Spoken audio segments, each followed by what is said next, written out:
Hi everyone, welcome on board. This is Aishwarya once again and welcome to the channel.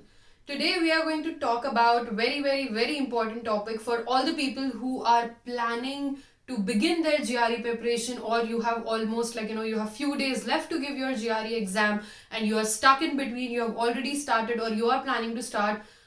This video is for all of you guys, and I'm going to be talking about GRE time saving techniques. Okay, so how you can save time on the GRE. Okay, all of these things very important. So let me just brief you with the entire structure. Watch the video till the end, and if you have any questions or queries or doubts, you can just put in comments and I'll ensure that I reply to those comments. So what you have to do is, first and the most important thing is, as soon as the GRE starts, you would have two essays that you have to write. Okay, so it's called the issue task as well as the argument task.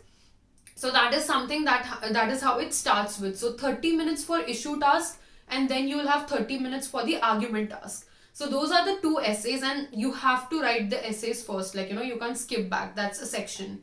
Once you are done with that, then you would have 5 sections. Okay. Now 5 sections, if it starts from verbal, the next is going to be quants. If it starts from quants, the next is going to be verbal, then quants, then verbal.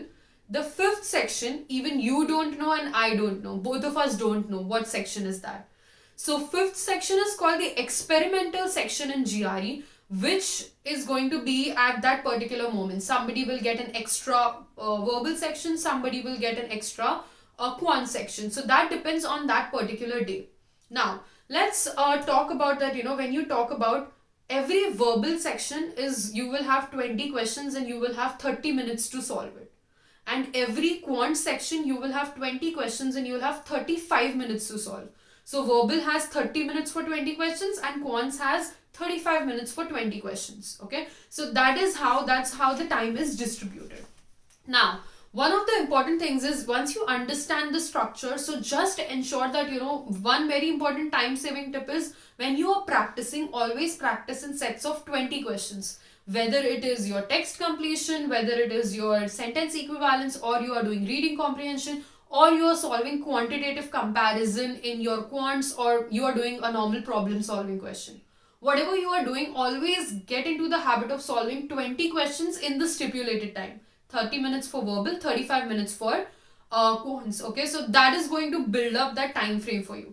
Now, once you get into the exam, so you have the ability to actually switch questions and come back to that question again. So in that 20 question set, as soon as the section starts, 20 questions in verbal, you can look at the question, you are not very sure or you need some time to actually think, you can move to the next question and then you can come back to the question. So it is very important for you to scan all those 20 questions. Lot of students, they start with it. They know, you get that feeling that, no, okay, I have to do this, I have to do this. It is very time consuming. You waste your time there.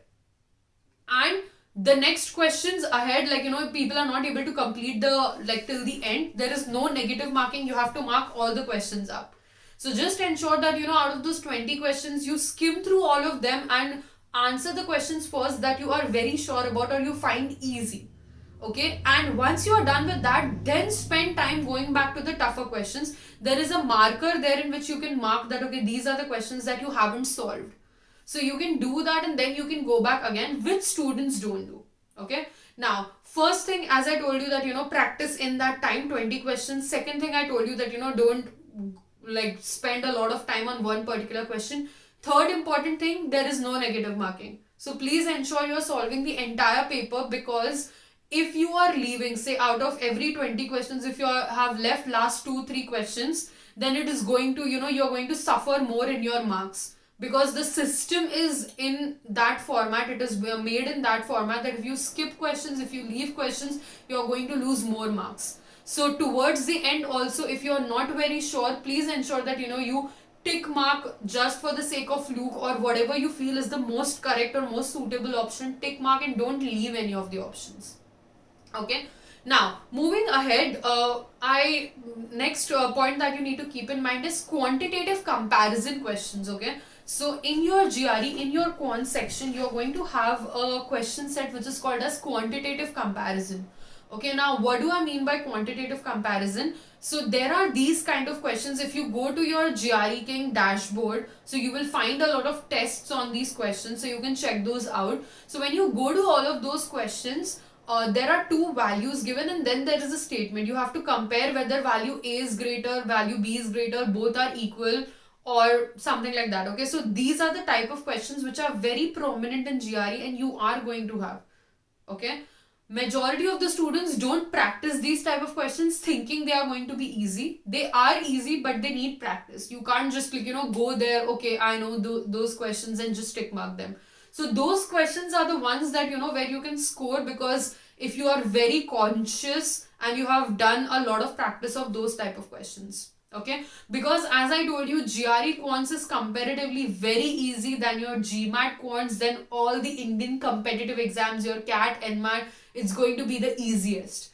So easiest as in you just can't go, if you practice properly, practice regularly, and have certain things in mind, and you are doing it consistently, then you can score really well.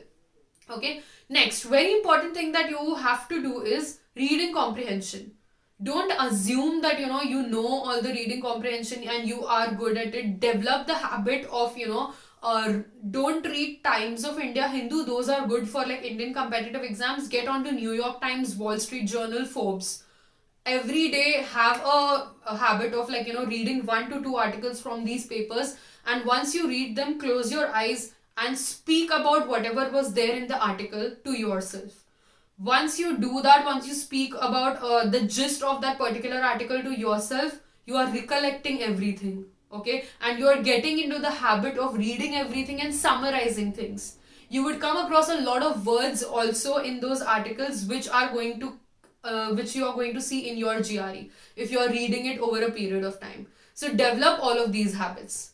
Last but not the least, text completion and sentence equivalence questions. If you feel they are difficult, you don't know the word, don't just get stuck on it. Go to the questions one blank, the ones that you know the words, and then come back to the questions again. So anywhere you are stuck, don't wait there, just go back and develop good habits practicing habits within the time frame, reading English, reading English articles on Wall Street Journal, New York Times, to get into the hang of giving your GRE exam. Okay, so this was all from my end. If you really enjoyed the video, do drop in comments and share it with your friends. There is a bell icon there, hit on the bell icon. For all those people who are still confused thinking, link is given in the description. Get onto the course. There are different options you would have, if you only want preparation, it's around 8,000, but if you want me to do your applications as well as help you with the preparation, get onto the mentorship program. It's 45,000 inclusive of everything, like all your applications and your preparation and everything. And I'll be mentoring you every alternate week if you are into that program. This is Aishwarya signing off. All the very best for all your exams, people who are preparing, and I'll see you guys in the next video. Bye-bye.